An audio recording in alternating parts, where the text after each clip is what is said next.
Hello everyone, welcome to pharma study.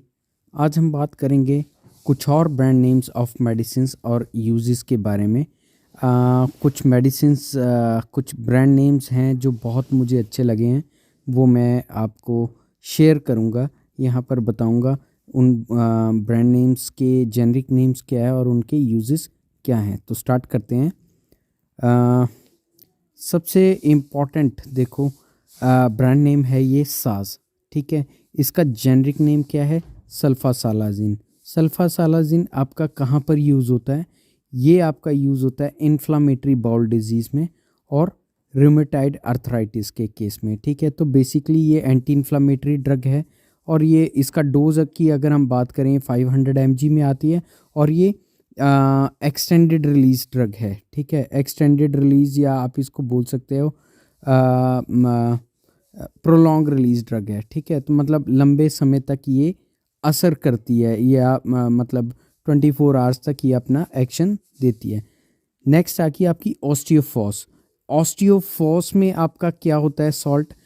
ऑस्टियोफॉस में होता है आपका एलेंड्रोनेट। एलेंड्रोनेट आपका कहाँ पर यूज़ होता है? ऑस्टियोपोरोसिस की ट्रीटमेंट के लिए यूज़ होता है। तो बेसिकली ये एलेंड्रोनेट आपका क्या करता है, जितना भी ब्लड में जो कैल्शियम है, ठीक है, उसको वो ले करके जहाँ पर ऑस्टियोपोरोसिस हो रहा है, जिस बॉडी के जिन जिन जिन मतलब बोन्स में ये प्रॉब्लम आ रही, वहाँ पर वो कैल्शियम डिपोजिशन करता है। तो इसके लिए आपको एक इम्पॉर्टेंट चीज़ याद रखनी है कि सबसे पहले आपको कैल्शियम सप्लीमेंट लेने हैं ताकि सीरम में जो कैल्शियम का लेवल है वो थोड़ा ज़्यादा रहे या सफिशिएंट लेवल रहे, ठीक है। अदरवाइज़ कैल्शियम लेवल आपके डाउन होंगे तो आपको प्रॉब्लम्स आ सकती है। नेक्स्ट आ गई आपकी फोलीट्रैक्स। फोलीट्रैक्स आपकी क्या है? मीथोट्रिक्सेट। मीथोट्रिक्सेट को हम MTX करके भी लिखते हैं शॉर्ट में, ठीक है। तो MTX जहाँ पर लिखा है वो आपने समझना है क्या है ड्रग, मीथोट्रिक्सेट। मीथोट्रिक्सेट आपका वीकली चलती है, ठीक है। सेम एलेंड्रोनेट भी आपकी वीकली चलती है, हफ्ते में एक बार, ठीक है। और ये भी आपकी एक बार चलती है वीकली, ठीक है, हफ्ते में एक बार। और एक इम्पॉर्टेंट बात आपको याद रखनी है, फोलीट्रैक्स जब आप खा रहे हो, ठीक है, तो आपको फोलिक एसिड नहीं खाना है, ठीक है। तो यूजुअली ये अर्थराइटिस के पेशेंट को प्रिस्क्राइब करते हैं डॉक्टर्स। तो फोलिक एसिड साथ में एज अ सप्लीमेंट चलता है, ठीक है।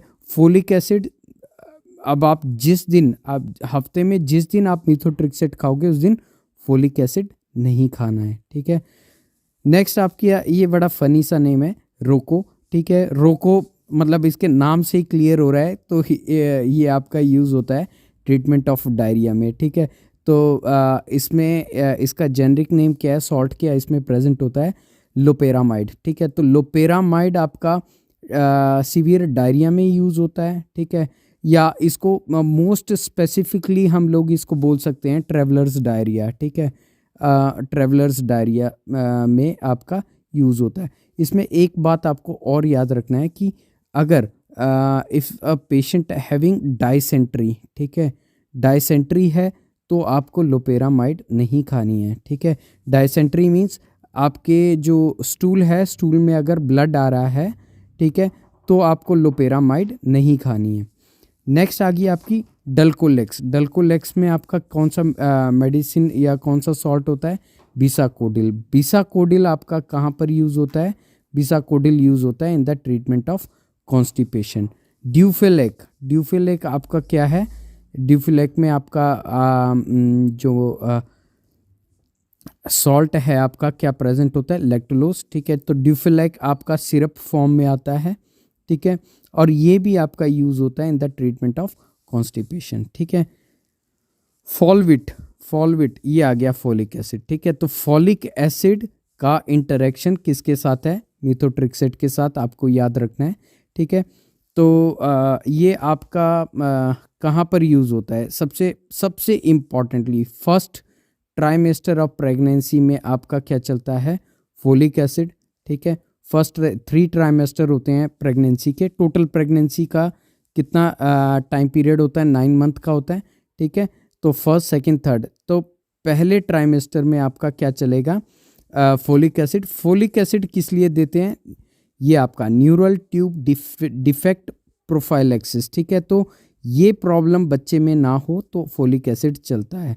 प्लस फोलिक एसिड डेफिशिएंसी, मतलब फोलिक एसिड की किसी को डेफिशिएंसी है या आयरन की डेफिशिएंसी है, तो उस केस में भी आपका क्या चलता है, फोलिक एसिड, ठीक है। और इसके अलावा आप ये भी मतलब समझ सकते हो इस चीज़ को कि अगर पेशेंट एनीमिक है, ठीक है, एनीमिक और उसको आयरन फोलिक एसिड जो है वो मतलब उससे प्रॉब्लम हो रहा है। For example he suffering from constipation, severe constipation, ठीक है, तो उस केस में आप इसको रिप्लेस कर सकते हो विद फोलिक एसिड, ठीक है। नेक्स्ट आपका क्या यूज़ है, मिथेनॉल टॉक्सिसिटी। यहाँ पर भी आपका यूज़ होता है फोलिक एसिड, ठीक है। ये मैंने आपको बताया था क्योंकि इन दोनों की इंटरेक्शन है एक दूसरे के साथ, तो अगर मीथोट्रिक्सेट टॉक्सिसिटी हो गया तो ये मेडिसिन प्रिस्क्राइब की जाती है, ठीक है। तो ये आपका आ गया मीथोट्रिक्सेट टॉक्सिसिटी प्रोफाइलैक्सिस, ठीक है। तो प्रोफाइलैक्सिस को आप समझ सकते हो, प्रोफाइलैक्सिस का मतलब क्या हो गया कि मतलब इसको आप हिंदी में हम इसको बोलेंगे कि प्रॉब्लम होने से पहले आप एज अ सेफ्टी किसी मेडिसिन को ले रहे हो, ठीक है।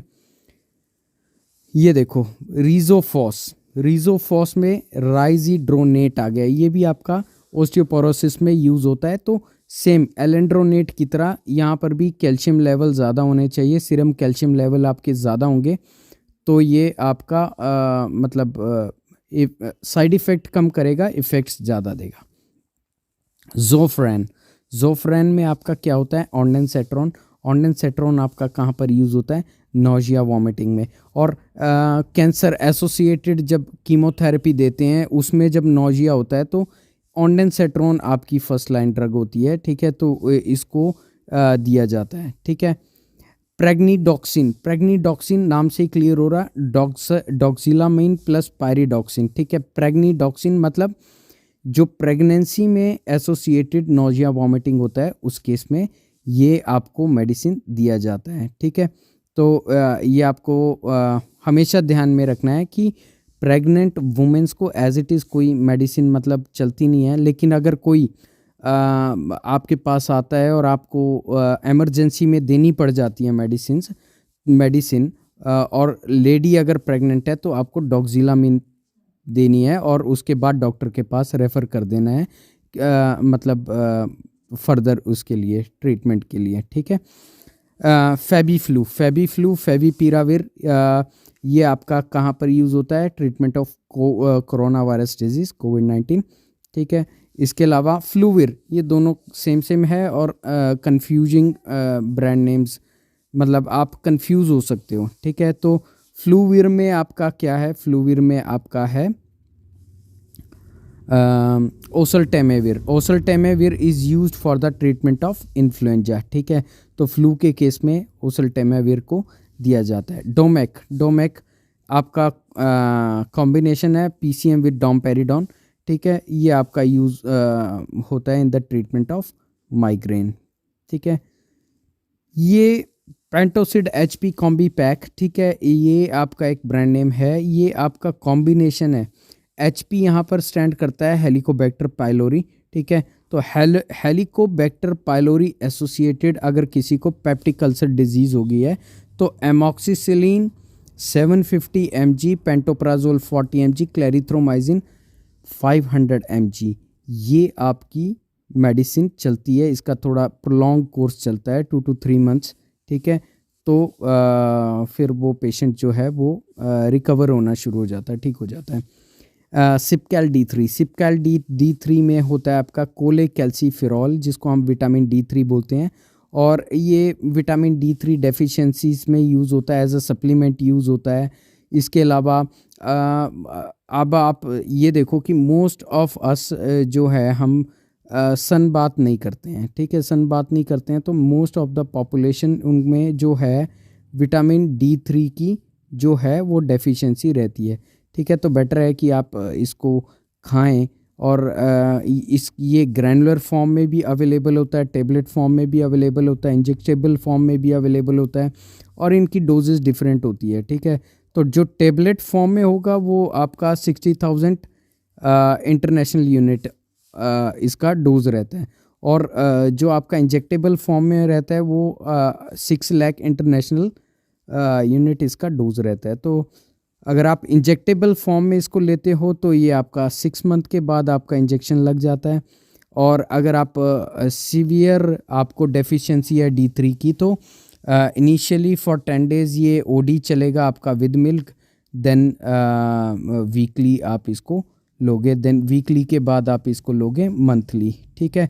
तो इस तरह से इसका डोज चलता है। तो this is all about important brand names of some medicines. I hope मेरा वीडियो ये आपको अच्छा लगा होगा। मेरा वीडियो आपको अच्छा लगा है तो फार्मा स्टडी को आप सब्सक्राइब करो, शेयर करो फ्रेंड्स के साथ। Thank you.